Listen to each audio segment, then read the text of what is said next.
So one of the market-based incentives for conservation that's coming online is this idea of RED and how it's guys in the U.S. under things like carbon sequestration programs. There's a couple of climate projects that run carbon sequestration programs. Perhaps the most formal and formally organized, although the newest one is the U.S. Forest Protocol under AB 32, the California law that says we're going to balance carbon, and where now private forest landowners throughout the lower 48 states can accrue carbon on their land and sell it and get payments for that. And so you can get carbon payments because of avoided conversion, because of improved management, or restoration of non-forested lands into forested lands. So reforestation, improved management, or avoided conversion. Now, avoided conversion allows you to account for all the carbon in the forest, and that's the most beneficial one. And reforestation takes a long time, but you also have to have some pretty high standards that can't have been forested for the previous 10 years. So you can't cut down a forest and start a reforestation project. Improved forest management is just the marginal benefit of carbon, so it pays relatively little, and yet might be the most common kind of project. And it's very environmentally friendly. It requires native species, mixed age stands, diverse stands, etc. So it's a very ecological management. Part of the problem, however, is, well, there's two problems. One is that the price of carbon is in the absolute toilet, and so there's nobody out there on the market that's willing to invest in carbon because they aren't going to get very much money back for it. The other problem is that the accounting costs to doing the program are pretty high. You have to have someone out there validating the carbon that you're getting. And as a consequence, it's estimated that it requires about 1,000 acres as a minimum of carbon to pay a return that exceeds the cost of administering it. And that's, of course, variable depending whether you have a fast or slow growing, high carbon or low carbon sort of forest. And so you might be able to get by with a little less than 1,000 acres if you're in the southeast bottomland hardwood. But if you're sort of in a Sierra high elevation, slow growing forest, you probably need tens of thousands of acres. And this lower graph on the right shows kind of a disturbing pattern here, is that the yellow bars are the number of forest owners, private family forest owners, and you see that there's virtually none that own more than 500 acres, and that the area of forest in those larger tracts is very, very, very small.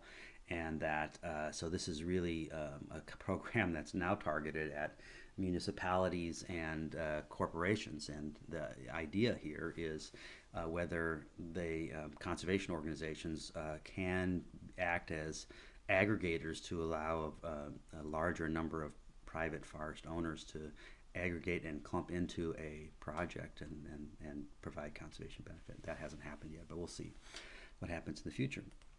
But we have this other program on subsidizing conservation through the Conservation Reserve Program. This was started in the 1950s and was mostly about soil. In the 1985 Farm Bill, they formalized it, increased it, and it's been part of the Farm Bill ever since. And that it helps farmers take unproductive land out of agriculture and pay them for those services. There are other governmental organizations, Nature Conservancy Trust for Public Land, American Farmland Trust, that try and help protect open space and provide land sharing kinds of benefits for conservation. But we're going to focus just on the CRP because I think it has parallels to the Chinese program that we're going to be reading and discussing. So the CRP began as a model to protect soil, was increased and formalized in the 85 Farm Bill. There are currently over 25 million acres enrolled. That's about a third of the size of the National Park Service. It costs about $2 billion a year, or about two-thirds of the National Park Service. So economically, it's not cheaper than the National Park Service. It is 100% voluntary.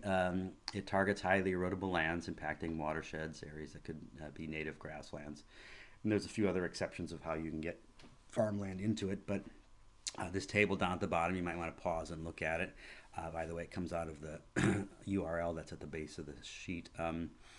That there are a number of different kinds of payments. There are rental payments or cost share payments for doing things. There's maintenance payments to maintain things that have been done, one-time sign-up incentive payments, and etc.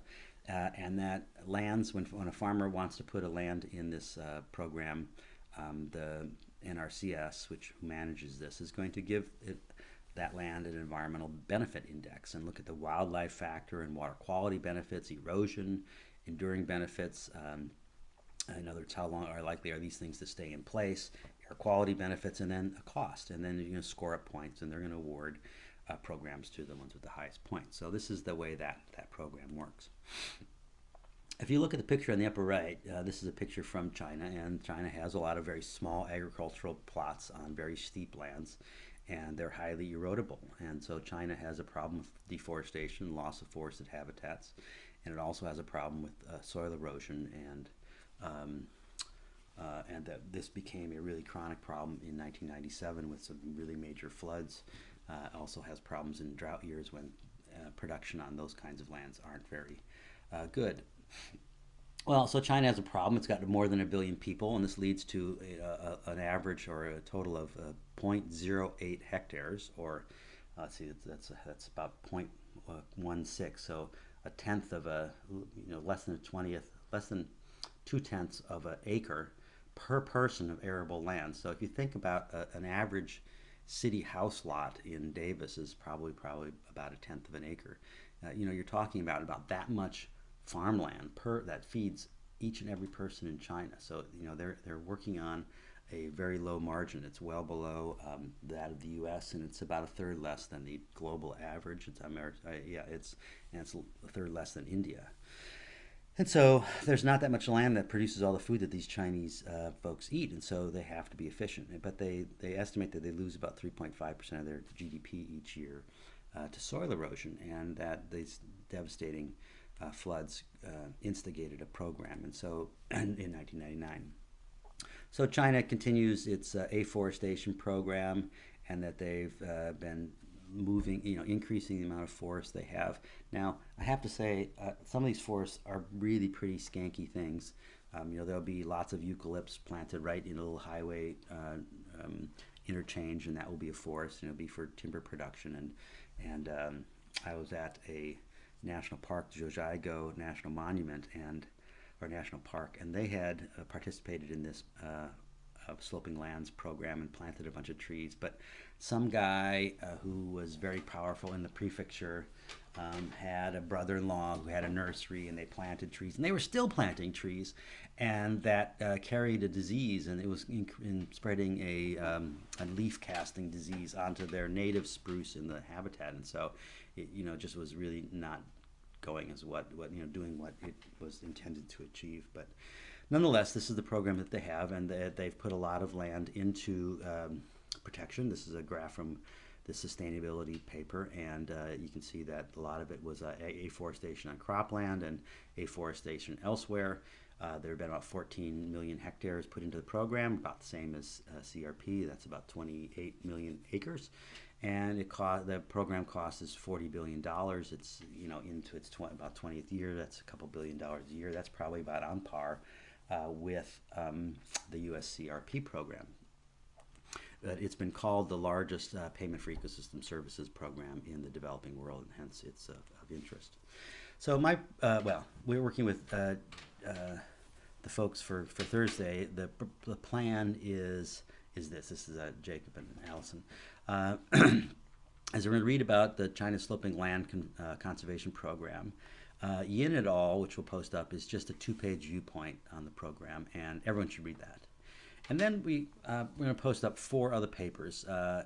He, in 2014, on governing forest restoration, Wang and McLaren on economic valuation, Michael Bennett on institutional innovation, and another one on farmers versus governments. And I'd like everyone to pick one and read it and bring a perspective to the table for the discussion about how this should work. So part of the challenge there is who makes decisions about what gets into the program, and that it's been characterized as a top-down program, but there's a lot of local participation in making decisions about whether lands are participating or not. A couple of papers, like the Farmers and Governments, is a little long, but I think you can get, it's a very economic analysis. I think that we don't want to be reading it at that level. We aren't going to be looking at and evaluating the economic model. So I think that even in these longer papers, you can look at the introduction, a bit of the results and the discussion, and garner what you need to out of that paper for that discussion. So don't be intimidated by the longer papers. I don't think they have to be really big jobs. We want to get the gist of what people think about, in that case, whether farmers or governments make better choices about lands to retire into this program. Okay, see you on Thursday.